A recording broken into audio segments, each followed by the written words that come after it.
Coming to you from Australia, it's Idiotboxradio. Please welcome the hardest working Type 2 diabetic in podcasting. It's Idiotboxradio with your host, Tori.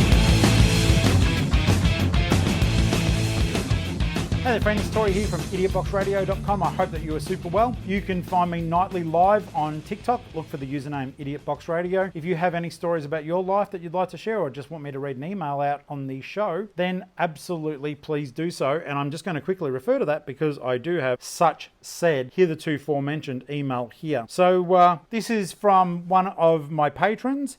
This is Chrissy Cat, and she's written this to me. So Chrissy Cat's from California. The things I see on my way to work. Mind you, I only have a 2-mile commute and it was morning time.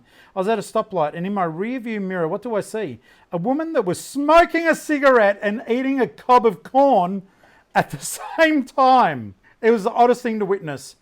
I don't have all the fancy vocabulary to describe how disgusting it was, but I'm sure you can imagine. I love how your stories and the way you describe everything. You are the best. No, Chrissy, you're the best. Thank you so much for sharing that. And guys, you can absolutely share your stories and I will read them out. Or if it's an adventure that you want to keep anonymous, then I will just tell it and keep you out of the picture. But how disgusting. I mean, having a dart, I used to smoke, but I don't anymore. I haven't for a couple of years. But having a dart and then having a chomp of corn. Was there butter on the corn or was there butter on the cigarette? I really don't know.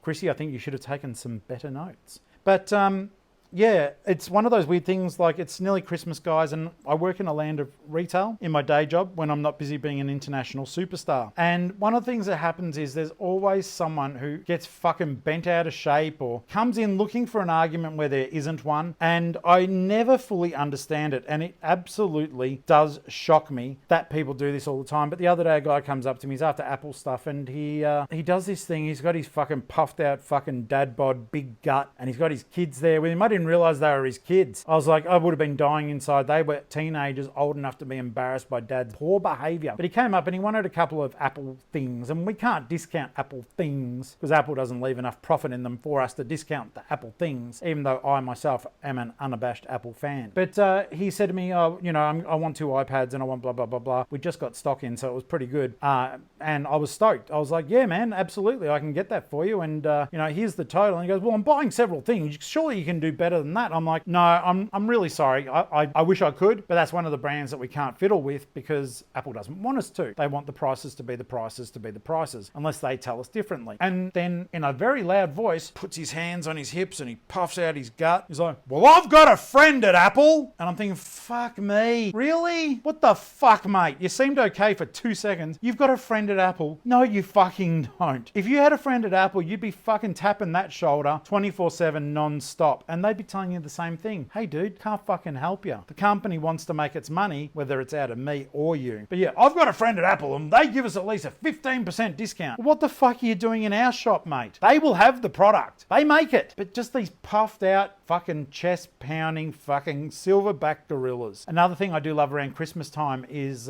when people do say to me, oh, like, do you have the latest insert toy here now? And we don't, because it's like 5 days till Christmas. And anyone who gave a fuck about a friend or family members bought what they needed to buy. And they've got little Johnny with them. And I have to look at the parent and go, I'm sorry, we don't have the insert toy name here. And they look at me and go, well, you just wrecked someone's Christmas. Like I control international fucking freight and trade, you stupid, arrogant asshole. No, you had 360 days. I'm even giving them the credit of the 5 days to Christmas to get a fucking gift for little Johnny. To get a gift without him here, so as the fucking Santa caper isn't blown. And then you get onto the whole Santa caper. I hope you guys do this. If you're parents, hello, welcome to the show. I'm a parent, but they're now young adults and they know about, you know, the lie that we told them all those years. But the thing I don't get is we work really hard and some of us don't get paid a lot of money, but we do our best to get decent presents for our children, especially when they're younger. And we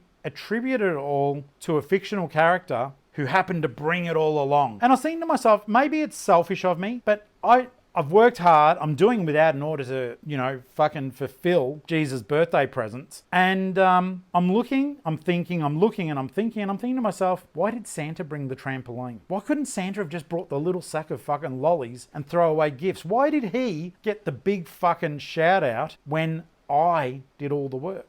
And I've got nothing wrong with Big Red getting a bit of a thumbs up because he goes all over the world. He's a fantastic story.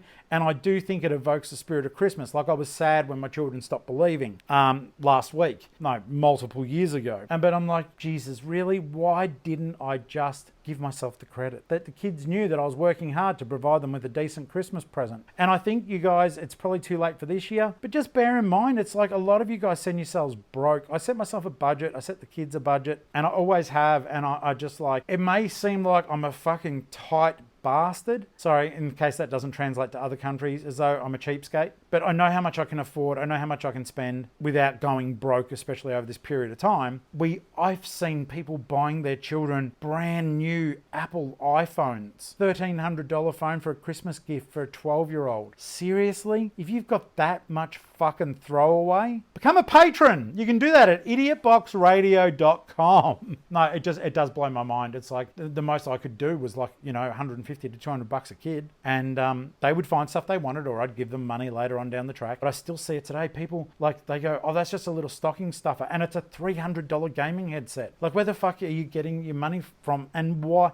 That's so obvious that is why you are so stressed. Don't be stressed. It's a time of year to be with your family and friends. It is a retail time of the year as well, but don't be fooled, guys. At the end of the day, little kids in particular, they will have the best time with the cheapest toys as long as they've got mum and dad around. And mum and dad may not have to live in the same house, but they sure as fucking get along for that one day of the year. Be bigger people for the sake of the kids. That's all the kids want. They don't give a fuck about the presents. So don't go stressing too much. Make sure there's good food on the table, but make sure there's food on the table for the day after and the day after and the day after, if you know what I mean. In the meantime, guys, look after yourselves. Thank you so very much, but I'd love to know your thoughts on this one.